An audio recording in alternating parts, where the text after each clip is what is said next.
আমি বেশ কিছুদিন ধরে লক্ষ্য করছি যে আমার ছবি এবং আমার নাম ব্যবহার করে সোকল ফ্যান পেজ, এই পেজ সেই পেজ, এগুলা অনেক গজায় উঠছে।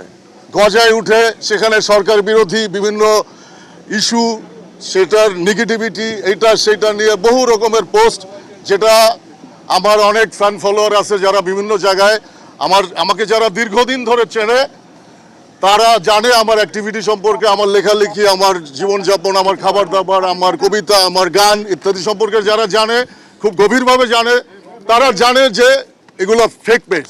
কিন্তু অনেকেই জানে না, যারা দেশের মধ্যে দেশের বাইরে বিভিন্ন জায়গায়, বা একটা জেনারেশন যারা আমরা প্রায় 30-35 বছর ধরে এই মিডিয়ার সঙ্গে সম্পৃক্ত নানানভাবে, সেটা print media, visual medium, literature, music, film, television, তারপরে নানান রকমের মিডিয়ার সাথে আমরা কানেক্টেড।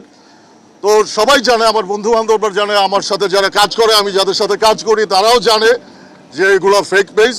এই সমস্ত পেজ থেকে উস্কানিমূলক পোস্ট দিয়ে, নানান রকম পোস্ট দিয়ে, সরকার প্রধানদের বিরুদ্ধে পোস্ট দিয়ে, তাদেরকে মানে আমাকে, তাদের এই সমস্ত পোস্ট দিয়ে আমাকে বিব্রত করার চেষ্টা, এবং অনেকের কাছে ভুল বোঝার ভিতরে নিয়ে গেছে এই সমস্ত পেজ।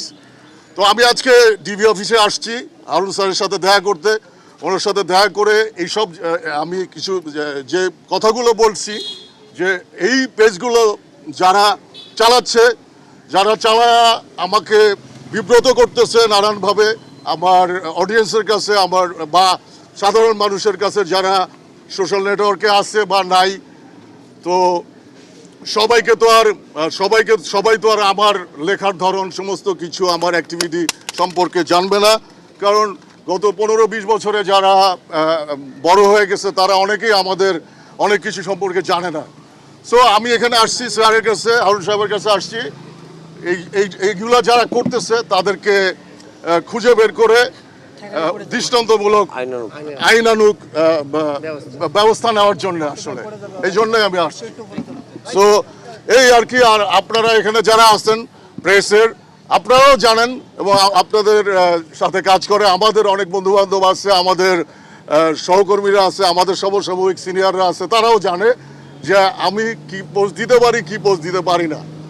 ঠিক আছে? তো ধন্যবাদ সবাইকে, এবং সবাইকে বিভ্রান্ত হইতে আবারও না করতেছে যে আপনারা যারা জানেন না, দূর দূরান্তে যারা এখনো ওইভাবে এই টেলিভিশনের মাধ্যমে, সোশ্যাল বা অন্যান্য মিডিয়ার মাধ্যমে আপনারা অবগত হইলেন যে এগুলো আমার না। সো আর আমার একটা পেজ আছে, সেইটা এখন না ভেরিফাইড হয় নাই, হয়ে যাবে। হ্যাঁ, কিন্তু এখন প্রবলেম হচ্ছে যে ভেরিফাইড হইলেও তো এখন ফেক পেজ যে হারে, বা নানানজন, এত তো কোনো মানে ইয়ে নাই, এখানে কোনো তো মানে কি বলে, কোনো মানে কন্ট্রোল নাই। যে যেভাবে পারতেছে সে সেইভাবে পেজ খুলতেছে, একাধিক পেজ খুলতেছে। কারণ বোঝা যায়, আমরা বুঝতে পারি যে আমরা যখন কোনো পোস্ট দেই, সেখানে কারা উস্কানি দিতেছে, কারা চেতাইতে চাচ্ছে, কারা মানে আছে না অনেক রকম।